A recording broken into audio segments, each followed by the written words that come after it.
This Soonerscoop.com video is streaming in crystal clear 4K resolution on YouTube thanks to Enjoy Vision in Oklahoma City. From the big plays to life's everyday moments, see it all in sharp focus with LASIK at Enjoy Vision. Enjoy Vision. This is where Sooner Scoop LASIK. Hello and welcome back. Eddie Radosevich, George Stoya here from the Soonerscoop.com studios on historic Campus Quarter. Another commitment. That makes three coming out of the weekend. Oklahoma's massive weekend on the recruiting trail, hosting, I think, the number 16 official visitors. We will be checking in with Josh McCuistion here on this recruiting report. But before we get to Josh and before we get to the breakdown of Matthew Nelson and Noah Best and Derek Johnson entering the Oklahoma sweepstakes today as well to make a trio coming out of the weekend. Plenty of Bo Bentley news as well. Let us tell you about our good friends over at William & Lauren. William & Lauren, the official custom clothier of OU football. William & Lauren outfits your favorite OU players in custom suits that boost their confidence off the field to match their confidence on the field. Their perfectly tailored clothing ensures every suitor stands out in comfort and style and at prices that make luxury accessible. You can visit William & Lauren in Oklahoma City or in Tulsa now, or online at williamandlauren.com. That is williamandlauren.com. Dress like a champion and make your style as legendary as Oklahoma football. Does Erin feel like she's kind of a part of this presentation? 100%. She actually watches any time that we have the ad rolling. She wants to watch the show, but she cuts it off after that. She doesn't watch the rest of it. That's understandable, and to be honest, that's probably the way that you should watch this program. I will say, I just tried on my suit the other day. I put it all together. Oh, wow. And just to try it on one more time, a month away from the wedding, and it looks fantastic. 32 days to be exact. I'm keeping track of it now that I've RSVP'd. All right, let's bring in Josh McCuistion, who has been busy over the last 48 hours since the ending of Oklahoma's big visitor weekend. And Josh, I know that when you're talking about the visitor weekend, it has to be probably the first thing that comes to mind is this was a success. And obviously you look at the three commitments, Matthew Nelson, Noah Best, Derek Johnson now entering his name today. It seems like it could have gone as well as it possibly could outside of a quarterback news that I'm sure Oklahoma fans are clamoring for. Yeah, guys, I think last week I said I would pick, if there was an over-under of like 2.5, I might go over. And I don't think it counts because I'm about 48 hours past visit, but I think that this is indicative of kind of what I thought was going to happen. There were a lot of guys in play. There was a lot of possibilities. I want to be very clear, and we'll get into some of this. They're not done this week. Like there is more to come. OU fans are going to get more good news. I think it's really a deal where this is what Oklahoma envisions. Like I know people get kind of the nerves get a little raw in the spring because there's not commitments coming in while other schools are maybe seeing those things happen. But with what Oklahoma has to kind of overcome and some of the narrative they're fighting, I think they're doing a pretty solid job here. And especially if they can close on some of these other guys and then really start rolling into that June 20th Champ-U barbecue, maybe you really do have some of that momentum we've been kind of waiting for and talking about on this show for months now. Josh, I know that there was quite a few guys that you thought maybe could pop this week. We've seen three already, and two of them in Matthew Nelson and Noah Best. I feel like we kind of all had a feeling maybe this could happen this week, but Derek Johnson today, was that one a little bit more of a surprise in terms of him committing today on Tuesday? Yeah, if you would have told me last Thursday or Friday, I kind of would have been surprised. Yeah. Based on some of the stuff I'd heard coming out of the weekend, not as much. Because, guys, honestly, I had kind of been living in a world where OU was going to take one corner in this class. That's kind of what I thought it was going to look like. And my impression was that Danny Odom might be one of the guys they really made a hard charge for. I still think they're in great shape with Danny Odom. I think now you might be looking at two corners. And, I know people will kind of say, Derek Johnson, going over his tape and some of that stuff. Guys, this is a really big, long corner. He makes sense. He fits the Brent Venables mold of what we've seen them really try to pursue frankly, with basically the exception of Eli Bowen, who I think we've all proven we've all seen is worth the exception being made. But generally, we know they like these big 6'1" zone corners that can come up, play in the flats, but at the same time are big enough and long enough to give receivers some trouble in their routes. 6'2", 170 is what we have him listed at. Marietta Valley, California. I believe it was the first Oklahoma quarterback commitment since Jeremiah Crudell, who's obviously on staff now with Oklahoma as I think a GA or an analyst type of thing. But certainly good lineage as well. His father played in college football, played at Washington, played in the NFL at times. When you turn on the tape, what is one of the things that really kind of sticks out to you from a characteristic standpoint when you're talking about Derek Johnson over at cornerback, Josh? Well, yeah, and it won't surprise you. Having that pedigree, this is a kid that played, he looks smart on tape. You don't see him out of position. You don't see him making a lot of the foolish mistakes where he's gambling when he shouldn't, those kind of things. If he makes if he's aggressive, it usually pays off, that kind of thing. And again, they're highlights, so of course that looks that way. But you in talking to people that have seen him, have been around him, and kind of know his game, he just sounds like a very savvy player. That's the impression I get when I talk to people. And the thing I will note is that he also has a younger brother, Darius, in the 2027 class that Oklahoma has offered, that on 3 ranks as a top 100 player. So you've got to think OU's already got some inside track there. And, maybe Oklahoma gets back-to-back in the state of California with some really high-quality, again, corners with really good size that fit their mold. Josh, another guy that we've talked a ton about on the show, going back to, I remember watching him at the summer camp last year, Noah Best. This has been somebody I feel like high on Bill Bedenbaugh's list. What kind of player is Oklahoma getting in Noah Best? Guys, I made the comp in his commitment breakdown comparing him to Ben Powers. That's what it reminds me of. He's not – there's nothing he does that just overwhelms you, where you're just he's incredible, his feet are incredible, or he's so powerful. But he plays with an edge, and I guarantee you that is what Bill Bedenbaugh responds to when he watches it on tape. And I, went down and saw him this last season when they played a good Red Oak team, and he was dominant. I mean, he was shoving guys around. And Red Oak has some Division I athletes. He's a good. I like what you get on Noah Best. Now you can look at him here. He's kind of an interesting body type. There's not a lot of guys that look like that. And you would think he's he's a little stiff, he's a little long, but you can watch him right there, guys. Watching him bend his knees, watching how he breaks down, he plays with good, width in his steps. But the thing that stands out is just his movement. He is a guy that he doesn't go silent with his feet once he makes contact. He drives guys all over the field. This was my favorite clip of that night. And this guy he's getting under is probably 5'10" and probably 260, like a bowling ball of a defensive tackle, and Noah gets underneath him enough and just drives him into the ground. The second offensive lineman commitment in the Oklahoma 2025 class, 2026 class, joining Will Conroy, who's down at IMG Academy out of Ohio. In talking about Noah Best, interior offensive line, I know that's what we have him listed at. Is it guard, center, guard, or is he big enough that he could play on the outside? Oh, he's big enough he could. Noah's a big kid. But I think guard is the plan. I think that's absolutely kind of what you're looking at. Will Conroy, I think they expect to be the center in this class. Mm-hmm. Noah Best is a guard. And then obviously some of these other positions, which some of these guys we'll talk about here in the next few minutes, I think they'll plan to see it work out. But I definitely think Noah Best is kind of a lead guard type of player.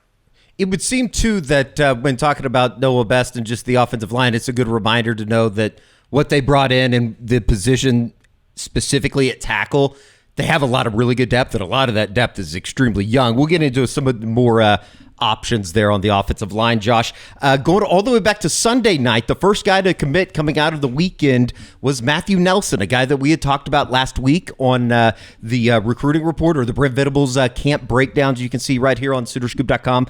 But Matthew Nelson out of Bryant, Arkansas. We talked about him and his younger brother Samuel that worked out at the first, I think, camp setting last Thursday, or I guess it would have been last Sunday. Just in terms of Matthew Nelson, we'll hit him again.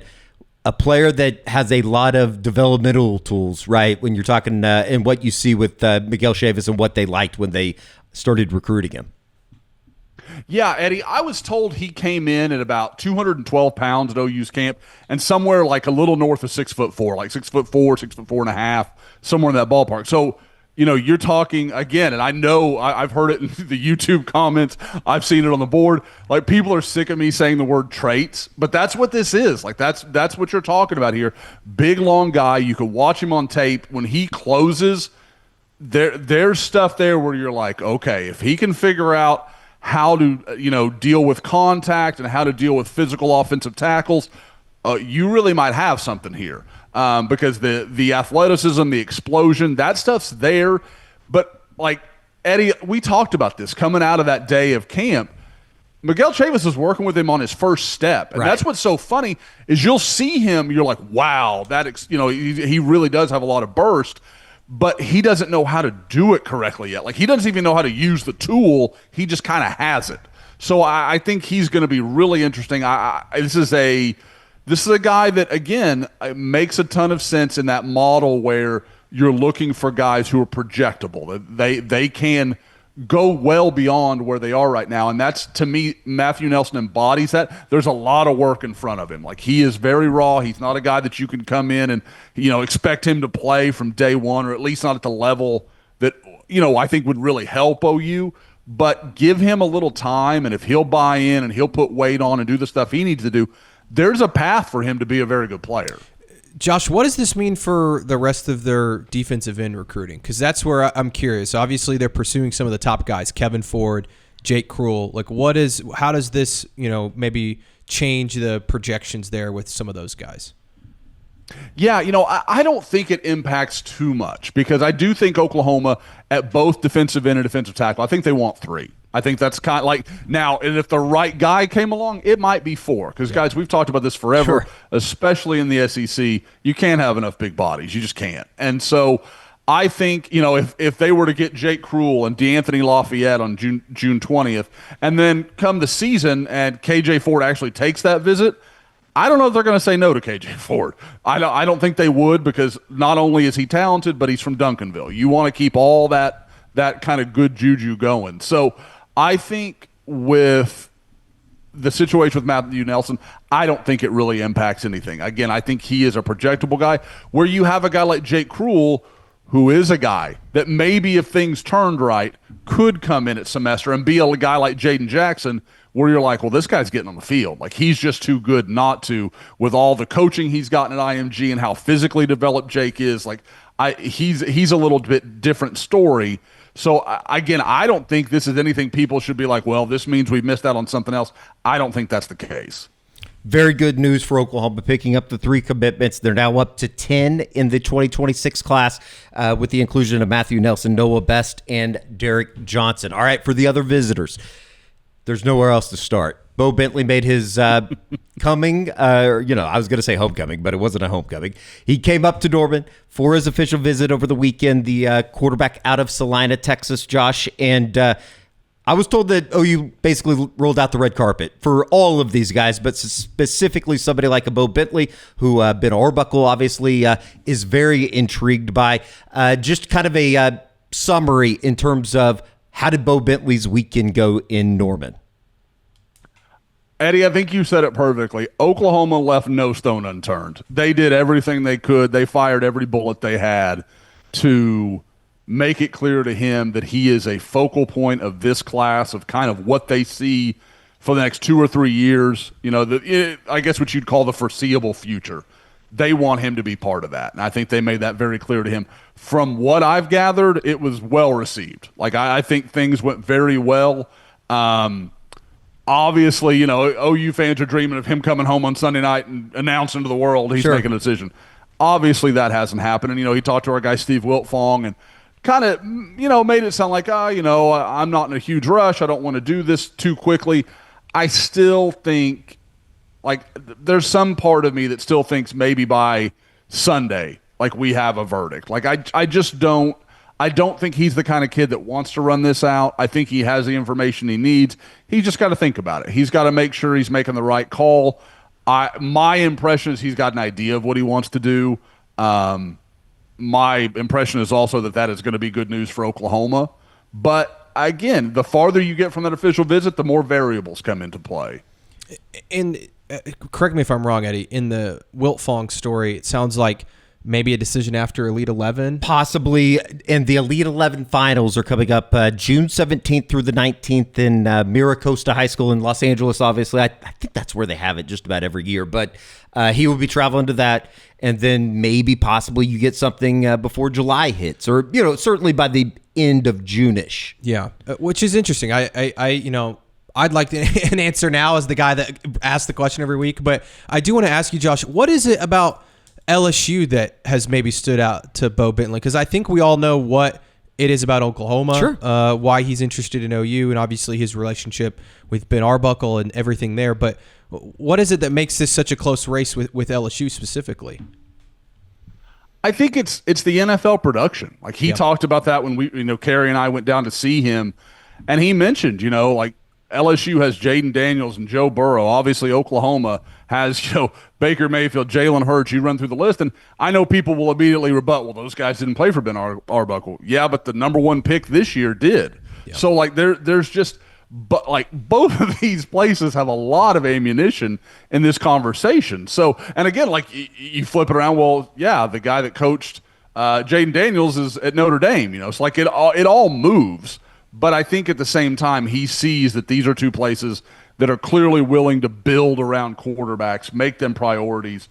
And, guys, to me, it's an interesting question of kind of what Bo Bentley sees himself as. Because in Oklahoma, like, it's so easy to see how he fits. Like, he has a lot of physical traits that are similar to Cam Ward, to some of the guys Ben Arbuckle's had success with. Jaden Daniels is an extremely talented, just an unbelievable athlete. Does Bo see himself that way as a guy that will kind of develop into the passer that Jaden Daniels we know became over time? Like I don't know. Like I think it's an interesting conversation of kind of. It should be rather interesting, and I know that somebody like a John Mateer certainly played a lending hand in helping of recruitment this weekend and bouncing questions off of him, playing for Ben Arbuckle, obviously. There's probably nobody in Norman that knows that better than John Mateer, as well as a little golf match with Sam Bradford and John Mateer on Friday as well. So it's going to be interesting. I have a pretty good source that has told me Sam Bradford won that, but that's what Panthers do. We win. All right, let's continue on. It certainly sounds like this is going to be something that we'll obviously follow here in the weeks coming. Not the fallout, but just basically kind of where everything's at with Bo Bentley. Just real quick to kind of wrap it up with the quarterback stuff. I thought this myself. I know that I was asked of it this weekend as well. What is Jaden O'Neal's thought on all of this with the red carpet being laid out for somebody like a Bo Bentley? And I know that Jaden's going to be back down for the barbecue on June 20th in a couple weeks, but I don't know. It just kind of seems awkward to me from the outside looking in. Could possibly be quite different from the inside. You've got to think. And I know, like Oklahoma came and did an in-home with him, and I from everything I gathered, everybody felt like the air was kind of cleared and it was made, it was laid out what the plan was. But there's no way, as the guy that's been committed, and like we've said over and over again, has stuck by Oklahoma, has done a lot of things, and maybe not as much over the last few months, but through the Seth Luttrell change, through all those things, the kid was steadfast when nobody would have blamed him if he would have walked away. And I think it's got to be a tough pill to swallow to be like, okay. And so is Jaden O'Neal going to go play around the golf with Sam Bradford or, John? Like, maybe he will. Yeah, sure. Like, I don't know that. But, like, you've now that it's kind of one of those things where you've kind of – the die is kind of cast now. Like, you're going to have to roll out that red carpet again if that's what you want to do. And, again, it's not that Oklahoma can't or won't. We just don't know. That's a variable we haven't answered yet. And I do think it'll go a long way to telling us. Like, if we get to June 20th and Jaden O'Neal's still committed and he takes that trip, I think we'll know a lot about kind of what Oklahoma's intentions are based on how they handle things. Undoubtedly. We will see on the quarterback situation. It seems like it's a drama that always has something, at least for us to opinion on. We'll get the Texas quarterbacks next week that are committed, since we cover Texas around this time of the year anyways. You know what I mean? All right, let's continue. You know I was going to be petty enough to say something. We love Catch. We do. All right, let's go. He's alive? Well, that's to be fair, Josh, and since you delved down this, no, we don't know if that is to be the case. And ghost hunting. We could go ghost hunting. You should go ghost hunting while you're Going down in Austin Austin over the weekend. I'll go looking for him. Very interesting. All right, Deacon Schmidt certainly sounds like he was another one of those guys that, and I think that something that we should say, and we mentioned Sam, but a lot of former players back in Norman over the weekend to kind of help the recruiting efforts. Gabe Eichert was in town, something that you had wrote up on Tuesday morning on SoonerScoop.com, just kind of talking about the success that the weekend was, but certainly seems like what Noah Best was hearing from Bill Beatenbow, Deacon Schmidt could be said the same, that offensive line recruiting, it seems like, is going very, very well for Oklahoma right now. Yeah, it seems like they're finding some momentum, guys. Like I said, people can look at the rankings of some of these guys, but Deacon Schmidt, Noah Best, like these guys have been, and Will Conroy, I mean, obviously you look back to when he committed, obviously he was a primary target for Oklahoma. A lot of these guys that Oklahoma has put a lot of time into seem to be trending in the right direction for OU right now. Deacon Schmidt is probably my favorite interview. Like our conversation following his official visit might be my favorite interview I've done this year. Like, I mean, he really was great to talk to. And the bit I ran on Tuesday morning, there's a lot more to come. Like, I just I wanted to get out a general feel of like, this is what he's talking about. And he loved the visit. Like, I think Oklahoma really has done a good job making him feel comfortable, making his family feel comfortable. They're, his position, he's one of the 6-0 guys from Colorado. Like Josh Bates was part of that group. It's the Matt McChesney guy that played at Colorado. But that guy, I kind of asked Deacon about it. Like, what does he tell you about Bill Beatenbow? And he's like, he thinks Bill Beatenbow's incredible. Like, I mean, he just raves about him. So like they have a lot of allies in this recruitment. And so again, I think this is going to be one that Oklahoma's going to be right there at the end. Like I haven't heard anything to say, oh yeah, he's on board or anything like that. But I think Oklahoma did everything they needed to do this weekend to stay right in the hunt for Deacon Schmidt. When is he planning to maybe make a decision, Josh? And who are the teams that maybe Oklahoma has to worry about? Yeah, I mean, this is a guy, I was actually talking to somebody the other day, and they were like, well, yeah, there wasn't a lot of chance he was going to come in and cancel visits because, I mean, this is a guy, like, he's taken officials to, he went to Alabama, I believe, the week, but I'm trying to pull it up to make sure I've got this right. Yeah, he went to Alabama at the end of May, obviously Oklahoma last week, and he'll go to Nebraska this weekend. And then he has a USC and Tennessee listed for June 20th, so I think maybe there's a decision still coming on that. And he did not specify to me what that plan was. So I think this is a guy that is going to have a lot of options. He's going to have to see what he wants to do. But I just think Oklahoma, I mean, I think this was his fifth trip to Oklahoma, which is more than any other place he's visited. And that's a great starting point. Like, there's a lot of familiarity. There's a lot of comfort with Bill Beatenbow, with Brent Venables. I mean, he's a guy at this point, he knows, other members of the staff. It's not just the head coach and position coach. Guys, one of the really interesting things that I really want to share with people, we talked a lot about his conversation that he got to have with Jim Nagy. Is we're starting to get guys talking about that. Like, what is he like? Because Oklahoma is making a point to not only have, Brent Venables have his time, Jim Nagy's having his time and talking to these guys and selling them on what the vision is. And I think that's all really interesting. I think things that, people haven't heard before. So I'm kind of anxious to share that. Be very, very interesting. Make sure you check out SoonerScoop.com for more on Deacon Schmidt and Jim Nagy's pitch, which I think is going to be very interesting here in the coming months. I know that George and I were talking about the front office stuff. You can see that here on SoonerScoop.com with all the hires that became official in the announcement that was made by Oklahoma on Monday. Moving along, we'll stay on the in the trenches, I guess you could say. Tavian Branch, and maybe no better news outside of Noah Best's commitment in terms of offensive line, defensive line than Tavian Branch, who has moved up his decision date, which is coming ahead. Yeah, you never find that as bad news. Like Sure. a guy leaves campus and all of a sudden he bumps up his visit, or his announcement by a couple of weeks. That's usually about as much of a green light as you'll ever find.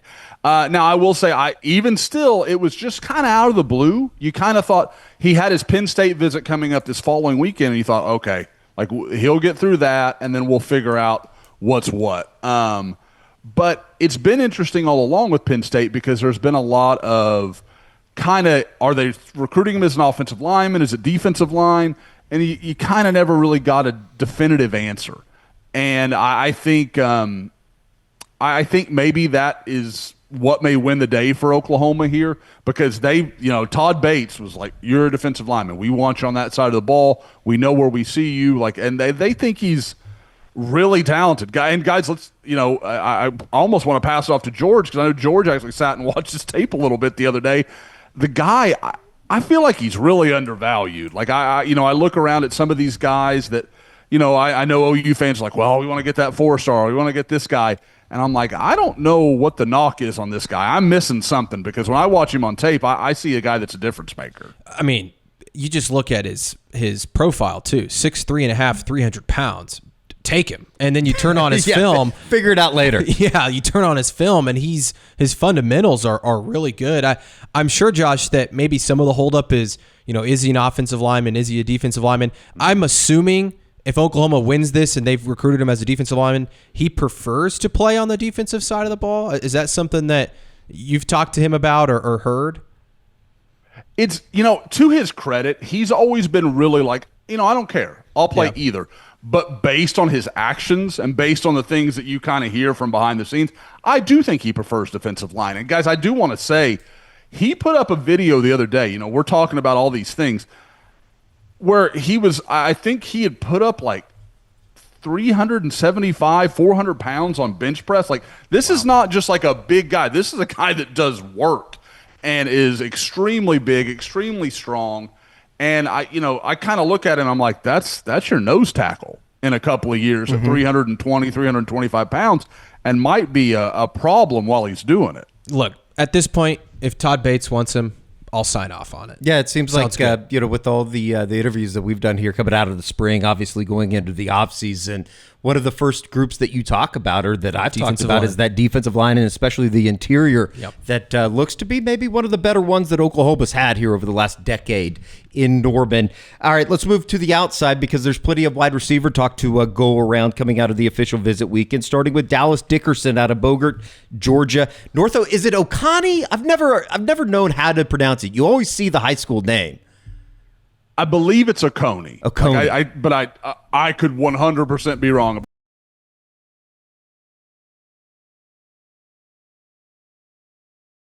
He does come into Oklahoma or to Norman over the weekend for his official visit, and I think it was Chad Simmons that did a write-up with him, certainly saying all the right things, even though there might be a little bit of, not necessarily apprehension, Josh, but I know that when Oklahoma goes into Georgia, it's always tough to pull those kids out of the state or the region to Oklahoma.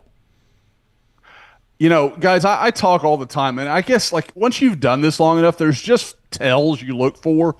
When a kid starts talking about it feels like home, that to me is like, okay, like this is something kind of real here. I honestly, to me, the biggest hang up for him has probably been that Oklahoma came in kind of late. Like, I think they offered him on like March 10th or something along those lines. So it's not like they've been involved with him for months and months and have this long-term relationship. But I think when you look at kind of what they're wanting to do and what they're wanting to focus on. Guy's 6'1". He's a track champion in the state of Georgia. Like, there's all these things where, like, Oklahoma, he's moved way up Oklahoma's board. He's become a priority. And I just think that they've done a good job here. Like, they've made up a lot of ground in a short amount of time. To me, like I said, we can get into kind of the schools, like where I think he's focusing, because I know where George is going to come from. He's ready for me. But I like what he brings with the kind of size speed combo that we've heard Oklahoma say, like, that's what we're looking for. We don't have to be, they don't have to be 6'5", but they want some size and they really want them to be able to run. Florida and Georgia Tech seem to be the two biggest battles that Oklahoma's going to have to win out against. Say what? You beat me to it. Professional. I tried to leave it for you, George, and he just took it off your plate, man. That's brutal. I take the easy but stuff. No, it's like leaving the bar at 2. Florida is the one I'm watching. Like Florida, yeah, I mean, obviously we know they recruit well. He's got a visit still coming there. There's plenty there that makes sense that like, okay, that could happen. And obviously, like Oklahoma, Florida has a quarterback they can sell with DJ Lagway and all his potential and talent. And, hey, come play with this guy for a year or whatever. So there is stuff that makes sense. But I think I just kind of buy Oklahoma right now because, again, they're selling him a vision. And then on top of that, you've got a guy in Emmett Jones that we know is a very good recruiter, really does a good job kind of figuring out, what a kid needs to know, what he needs to, be comforted about, and can really kind of turn the screw. Sounds wrong. Like it makes it sound like he's doing something that's, like tricking the kid. And that's not what I mean. I just mean like he kind of knows where and when to apply pressure. Sure. He knows what buttons to push. Is he a slot guy or is he an outside receiver? I think he's probably a little bit of both, kind of in that Elijah Thomas mold where like you could put him inside, but I think I would expect him to be outside a little more often, but it may be reliant on who else they land, George. I mean, like, if you've got him and Manny Choice out there, he's going to be in the slot. Like, I mean, that's just the way that's going to go. But I do think he is a guy that can do a little bit of both. When's the last time OU had a white wide receiver that played on the outside? Ooh. Well, Jacob Jordan. I mean, on the outside. That's inside. Yeah. Be a good question. Man. Trying to think just off the top of my head. You could be going back to like the 90s easily. Because Drake, would Drake be considered inside? Inside, he was a slot guy. Mm-hmm. Yeah. So I don't know. That might be a good research question, even though it might be a little racist. All right, the move best on. answer might be Mark Andrews, but it doesn't count. But like, that might be your best answer. I think that could technically count. I think Mark Andrews has always thought of himself as a wide receiver. I know he battled that coming out of Arizona back in the day. We were talking about it. Let's move along. We'll stay somewhat. Oh, by the way, Dallas Dickerson, July 4th announcement is what has been reported. So definitely be keeping an eye on that. Still about a month away, a couple weeks away. Maybe he could wear the same Malbon outfit that Jason Day was wearing at the practice round today at Oakmont. Jaden Pettit out of Naples, Florida, First Baptist High School. This is one that's kind of interesting, Josh, because obviously a very highly ranked guy, but at the same time, you're going to have some patience. He still has official visits set up for January of 26. Is that correct? Did I read that correctly? January 13th and January 20th. 13th, he'll be headed to Chapel Hill to see our good friend Bill Belichick in North Carolina, and then Miami on January 20th.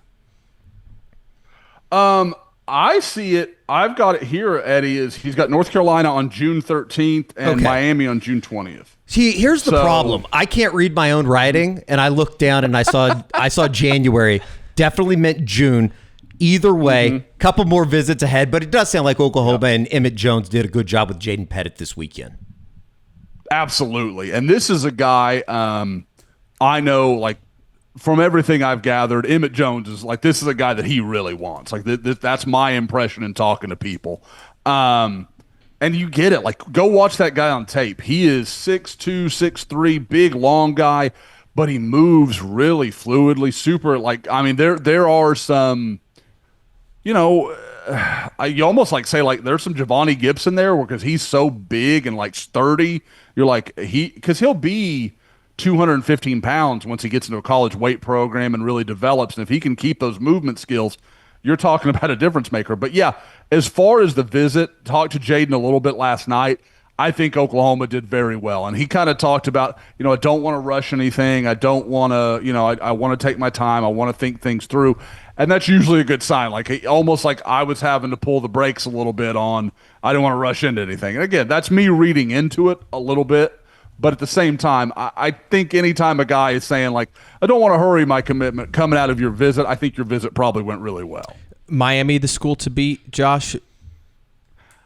I think that's the danger. I think that's what you have to watch. Just obviously being a Florida kid. Now I will say that it feels like some chips maybe in some of the receiver recruiting are starting to fall in Oklahoma's direction. I want to say, and somebody's going to fact check me on this. I'm kind of winging this. I want to say Miami picked up a wide receiver commitment like the last 24 hours. And again, I think Jaden Pettit's good enough that they're not going to pass or anything like that. But I do wonder if okay, maybe that helps OU's cause a little bit as, because like I said, I think they have made it very clear he is a priority for them.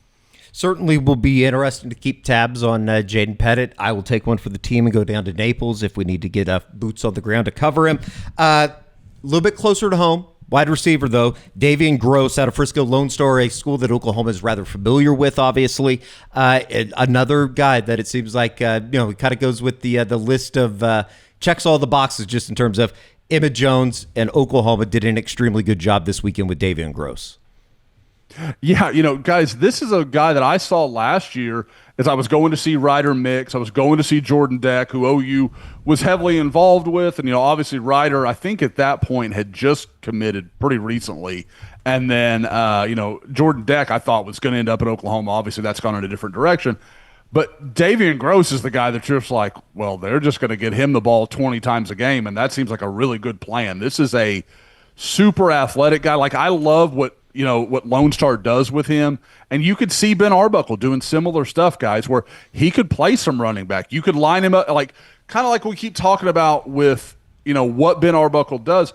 He could run him out there as a running back, and you're looking at, an 11 personnel, and then boom, you go empty. You can do that real easy because he is comfortable in the backfield. Now, I know he wants to be a receiver, and I think that's absolutely where Oklahoma and everybody else are focusing on him. But he provides you some real positional flexibility that you could do some different stuff, and he doesn't talk to anyone. Even when people get him, he doesn't say much. So it's hard to read into what he's thinking. But from what I gather, I think Oklahoma feels like they lead for him right now. And I think that's a lot to say.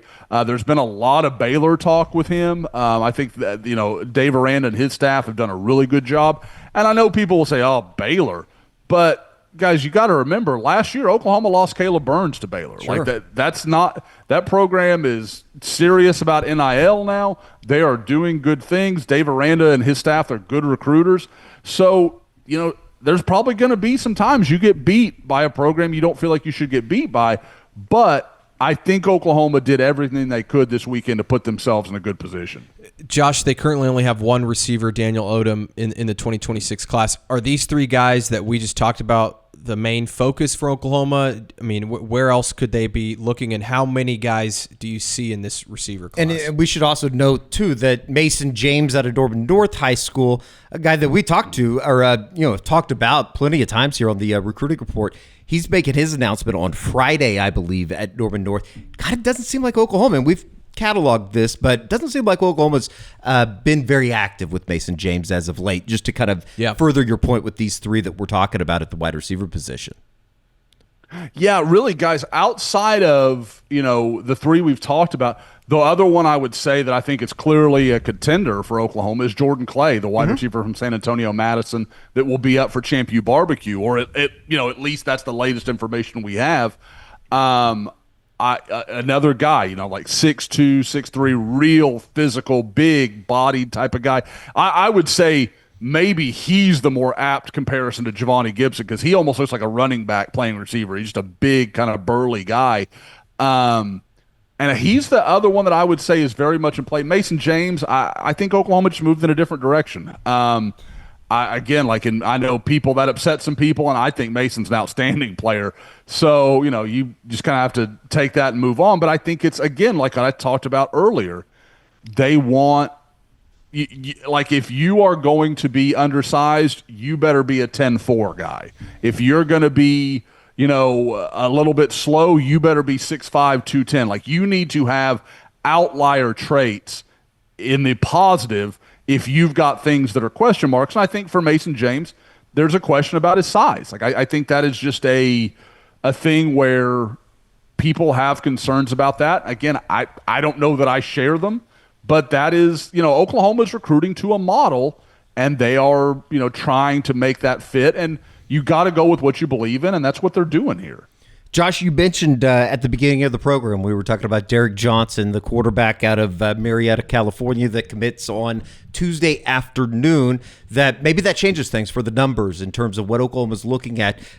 Danny Odom, another player that was in attendance over the weekend, and certainly seems like Oklahoma impressed upon him that there's a spot open for him in Norman. Yeah, spoke a little bit with Danny earlier this week, and guys, I want to say, it's a kid I love on tape. Like, I think this is one of those guys I find in Florida I was kind of telling you guys the same thing the other day. You find one of these guys in Florida every couple of years where you're just like, how is this guy not on everybody's list? Like, he should be. I watch him and I see a top 100 player, guys. Like, I don't care what the other rankings are and some of that stuff. And, I know, like, On3 likes him, and there are others that do as well. But I see a 6'1", 6'2", 180-pound guy that can run and change direction and has ball skills, and I get why Oklahoma has made him a priority, and I think they crushed it on this official visit. If you would have told me, a week ago that I think I would come out of that visit saying, like, I think Oklahoma's got a really good chance at Danny Odom and might just get him, sooner rather than later, I don't think I would have thought that was possible. I thought they were kind of a, third, fourth kind of stalking horse more than anything. I don't know if he's put out an announcement date yet, but, is this a situation into the month, sooner than that, you think that he could end up pulling the trigger? I would be very surprised if it went past that. Like, I would guess by the time Champ U is kicked off, I'd bet we know what Danny Odom's doing. Interesting. Out of Orlando, Florida, First Academy. These schools, it seems like, are just popping up. You'd gotten in such a groove of the modern days of the world, DeSoto, South Lake Carroll. It seems like every once in a while you get some schools that just pop up out of nowhere. Do we have any other guys to get to? Couple more. We do? More. Okay, Just in terms of, and we don't have to go fully into it, Josh, but Tyler Ruxer, Braxton Lindsey, both guys that were in orbit over the weekend. It seems like continued good news, or just in terms of their relationship with Oklahoma, maybe not so much on the recruit or on the commitment front in terms of them making any type of decisions soon. Yeah, I think if I'm remembering right, along with Tavian Branch, they're the only other two guys I've made predictions for that haven't happened already. Mm-hmm. So I think, Braxton Lindsey's a guy that Nate Dreiling, Oklahoma had a relationship with him coming in, but when Nate Dreiling arrived, it's clear they liked Braxton Lindsey a lot. He's 6'3", he's 220, he's very versatile, good athlete. There's a lot of stuff that you see in his game. And again, guys, like, if you tell me a guy's athletic, and then with what I saw, we talked about this, coming out of the last camp. If you tell me Nate Dreiling signs off on a linebacker for, like, mentality and having the right sort of stuff, and then I can see the athleticism on tape, okay, sign me up. Like, I don't need to know a ton more, because if Nate Dreiling thinks you're tough, you're tough. I will believe that to my bones. And sure. So I think that speaks really highly. In the case of Tyler Ruxer, another guy, kind of like earlier, I was talking about Dallas Dickerson, where Oklahoma kind of comes in late, but they've really pushed. They've made him a priority.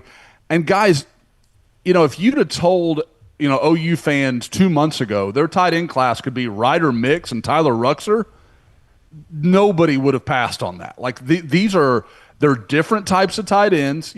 Ryder's kind of an H-back, inline guy, really good blocker, very physical, and is a kid that loves OU. I think he'll be one of those guys that fans just kind of love.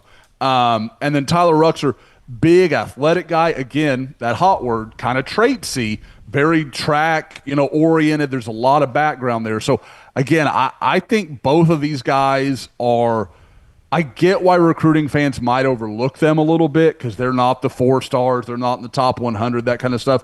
But when you're talking about physical tools, these guys check a lot of boxes. How do you feel like this thing is coming together? It seems like, there's going to be a lot of people, and I'm sure it's going to be talked about in the comment section. It's going to be talked about on social media.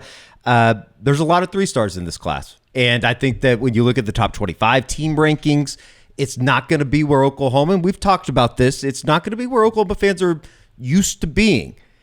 Your response to that, Josh, is this a bad thing? Is this a good thing?